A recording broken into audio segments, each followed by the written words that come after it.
Alrighty then. Did you watch today? If you didn't watch today, guess what you missed? Nothing. Same Schiffshow, different day. You know, we had butthurt Vindictiveboy Vindman. I'm the expert in Ukraine. I know more than anybody about Ukraine. Ukraine asked me three times to be the Minister of Defense for Ukraine because I know more and I set policy for. No, you don't set policy. Okay, your job is to not coordinate United States policy. Your job is to implement the president's foreign policy. Only one person in our government sets official U.S. foreign policy under Article 1. That is the President of the United States, not the Secretary of State, not ambassadors, and not unelected bureaucrats like you. You are a functionary.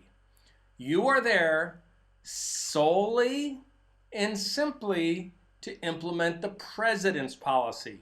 So none of this, the president can say when he wants, but when he diverged from the official talking points and he diverged from official U.S. foreign policy. No, he didn't. If the president says it, that's U.S. foreign policy. Okay, you do not set U.S. foreign policy with your little talking points. The interagency doesn't set foreign policy. The whole reason the interagency was created was to share information specifically regarding terroristic threats, okay, to prevent another 9/11. We didn't want FBI not knowing what CIA knew. That's why the interagency was created. But they're subverting it. These unelected bureaucrats, this is a coup. Make no mistake about it, it's a coup. They started, their lawyer talked about a coup. The whistleblower's lawyer talked about a coup in January of 17. Guess who else was talking about a coup in January of 17? Mark Levin, the great one, was on it. The great one knew in January of 17, when all this impeachment talk started, he said, people, make no mistake, what we are talking about is an attempted coup. Okay? They're manic in a panic to get him indicted, to get him impeached before the FISA is released, which, what's the holdup? Why do it in December if you're going to be impeached in November? Drop the FISA now. None of this December 11th. Why do it after the horses? Why shut the barn door after the horse is gone? Get out in front of this thing. Be strategic. You know, Democrats might be evil, but they're not stupid. And people said, you know, Timbo, when did all this start? This started decades ago. Okay, I was in Washington in '89. I said to my girlfriend who worked for John Hines at the time, we were at the inauguration of George H.W. Bush, and I said, you know, this is all well and good, but it doesn't change anything as far as the government goes. And she said, what do you mean? And I said, well, the president doesn't run the government. The unelected bureaucrats run the government. This is before we had terms like deep state and before SES was even a real problem. That only became a real problem when Obama used it to load all his resistors in there. SES traditionally was supposed to be, you know, when Carter came up with it, it really wasn't a way to run a rogue government. It was to have stability in government, but of course, give them a little bit of power and guaranteed they will pervert it. And don't think that I think that Republicans are Simon Pure and Republicans are never corrupt, because that's not true either. The genius of the system our founders gave to us is based on the fact that they didn't trust anybody. Why do you think we have checks and balances? Why do you think that power is spread among 3 different branches of government? Because they knew that people were corrupt. They knew that we were all sinners, and if we give anybody an opportunity, they're going to do the corrupt thing. And so you need a check on them. And you need a balance on their power. Okay, that's why we have this system of dynamic tension. And that's why every time the system works, the Democrats in their propaganda arm, the media, are, this is a constitutional crisis. It's not a constitutional crisis. It's the way the Constitution was designed to work. However, this right here, this whole Schiffshow is a constitutional crisis because this is exactly what they warned against. This is exactly what we are seeing right now, is exactly what the founders talked about in the Constitutional Convention. It's what they warned about in the Federalist Papers. It was the biggest danger, that they would use impeachment for political purposes. What we are seeing right now is the constitutional crisis. But you won't see that anywhere in the propaganda media, because it's the Democrats doing it. If the Republicans were doing this, you better believe the coverage would be completely different. But this game is so rigged that if it were a casino, the State Gaming Commission would pull its ticket. Okay? Why is there a green 0 and 00 on a roulette wheel? Because you're not supposed to even have an even break. You're not supposed to have a 50-50 chance. And if, by virtue of God-given talent, you are able to mentally keep track of the cards that have been dealt in blackjack, yeah, they call that cheating. You're not using an outside device.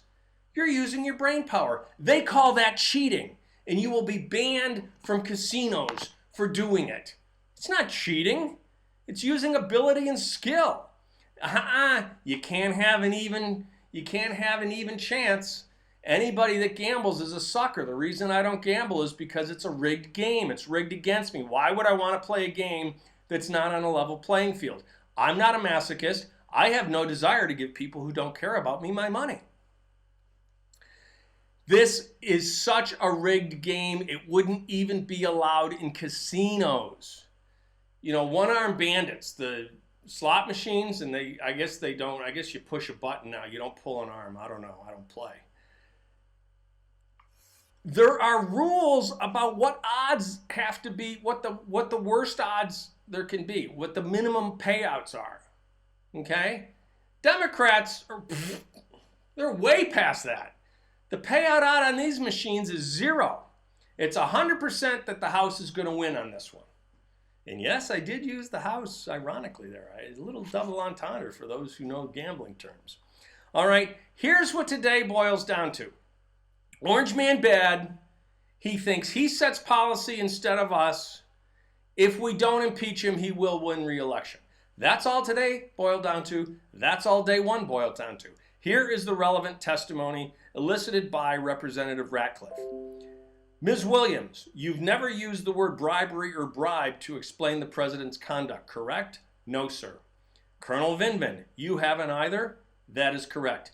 Out of 3,500 pages of the 10 transcripts that have been released, and Shifty, why aren't you releasing all the transcripts? What are you hiding, Shifty? Why don't you want the American people to have the full truth, Shifty? Don't you care about transparency, Shifty? Shifty, what are you hiding? Out of 3,500 pages of transcripts that have been released, the word bribery is used once and only once. And guess what? It related to Joe Biden's activities in Ukraine, not to Donald Trump's. This whole thing is a Schiffshow from beginning to end. It is a travesty. It is a crime.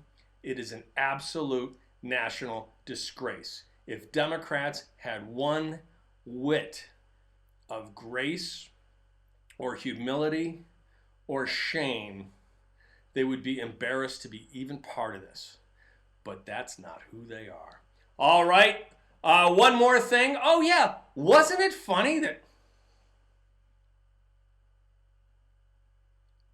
Julian's released? No rape charges from Sweden. How about that? After putting the man through hell for how many years? How many years was he holed up in the Ecuadorian embassy in London? Huh? Not going to be tried for rape? I guess,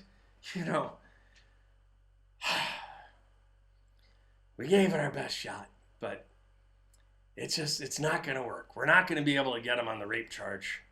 I guess we're just going to have another school shooting. If I were Julian, I'd be really worried. If somebody sends you a red scarf in the mail, return that sucker to sender. I fear for his safety. I genuinely fear for his safety because they weren't able to get him on the bogus rape charges. Hopefully this means he's off the hook now in the United States, because the only reason the United States wanted to extradite him is to give him to Sweden for rape charges. All this nonsense has to go away. Yet again, the left loses. And we all know how much the left likes to lose and what they do when they do lose. So stay on the qui-vive. Something big is going to come down.